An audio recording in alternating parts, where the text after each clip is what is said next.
Well, today po ay mag-oil change tayo ng 2018 Jeep Wrangler Trailhawk. So, papakita ko po sa inyo ang drain plug ng Wrangler. Ito po, number 13 po yan. Tapos, ito po yung oil filter. Tatanggalin po natin yan. Ito po ang oil filter. So, using number 13 millimeter socket, tatanggalin po natin yung drain plug. Yan po. Counterclockwise lang po yan. Tapos i-drain na po natin. Tapos isusunod po natin yung oil filter. Meron po tayong special tools na gagamitin. So papakita ko po sa inyo kung anong special tools. Yan po ang special tools. Dapat po meron kayo yan. So counterclockwise, tatanggalin din po natin yan. At ingatan lang po natin na ma-damage yung pinakang housing niya. Yan po.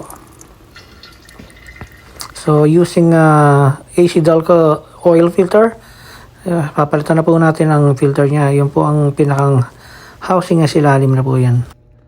Pagkakabit po ng filter, wag niyo po masyadong i-over tight. Hand tight lang po ang ginagawa ko dyan para maiwasan po yung masira yung pinakang o-ring niya sa ilalim. Tapos, ibabalik na po natin yung drain plug. So, make sure lang po na nandun po yung gasket pagbabalik ng drain plug. Tapos, i-retight po natin. Huwag din po natin i-over tight. Using the same 13mm socket. Tapos, lalagyan na po natin siya ng oil. Gagamitin po natin oil is 5W30 synthetic oil.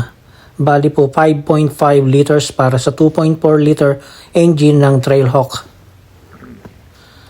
So, dahan-dahan na po natin ilagay ang oil at para maiwasan natin ang pag-spill ng oil.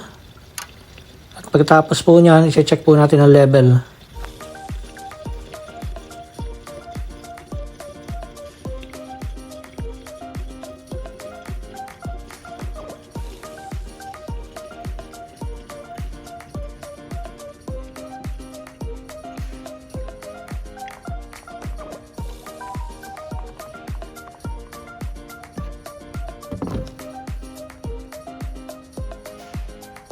Then, i-check na po natin yung oil level niya kung nasa tamang specific marking.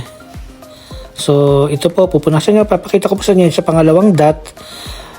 Yung unang dot ang pinaka-low, yung second yung pinaka-full. Iyan po, dapat nandyan po ang level ng oil.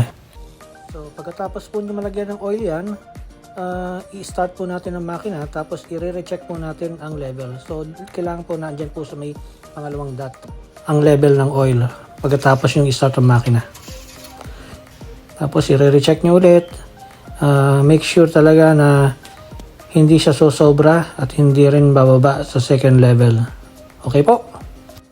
At pagkatapos po natin malagyan ng oil, pupunta na po tayo sa may loob ng sasakyan at i-reset po natin yung oil life. At papakita ko po sa inyo kung paano po yung magre-reset. Andito na po tayo sa pagre-reset ng oil life ng 2018 Jeep Cherokee Trailhawk. It's a 2.4 liter engine.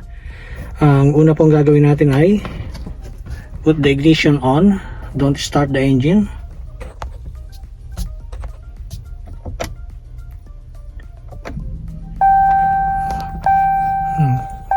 Tapos dito po sa panel, meron ditong itong down button. Push nyo lang po yung down button. Tapos hahanapin nyo po ron ang yung oil life. Keep press down lang po. Press down hanggang sa makita po nyo yung oil life, yung change oil na message. Yan, ito po. Change oil soon. Tapos i-hold po natin ang okay. Hold. Tapos ipe-press po natin ang accelerator 4 times. 1, 2, 3, 4. At makikita po natin na wala na po yung message na oil change soon. At dito na po nagtatapos. Maraming salamat po sa inyong lahat.